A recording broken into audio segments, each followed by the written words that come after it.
2025-yil 17-iyun sanasida supqon o'riklarimiz terilyapti. Do'stlar, ustida qoqib bo'ladimi deb ko'pchilik savol tug'ilyapti. Mana xuddi qoqib bo'lgan, mana sap-sari bo'lib qoqib bo'lgan. Bozorlarda 25 ming, 30 mingdan 40 minggacha sotilyapti. Mana sap-sari bo'lib mana qoqib terishni boshladik, ko'rishlaring mumkin. Eng qizig'i olganini ko'ringlar. 7 yoshli bog'i. Aka qoqib bo'ladimi? Qoqib mana supqon o'rik kerak ko'chatlardan deb ko'pchilik savollar tug'iladi. Xuddi shuni shoqina borib ularganmiz. Mana ustida qoqib bo'ladigan.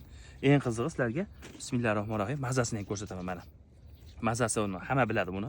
Bismillahirrohmanirrohim. O'ta shirin bo'ladi. Yaqinroq olib kelib ko'rsatavering. Mana daraxtning ustida qoqib bo'lgan. Biz buni terib olamiz, uyga borib qo'ysak. Mana supqonidan boq qilaman, o'rikdan boq qilaman deydiganlar. Mana sap-sari bo'lib qurigan. Mana tevasida qoqib bo'lib qurigan, mana ko'rdilaring. O'rikdan boq qilaman deydiganlarga jo'natib qo'yamiz. Xudo xolasa ko'chatlardan ko'paytirib qo'yganmiz. Mana minutda qo'ldan to'ladi. U yashillarga solib mana uj olib ketilyapti.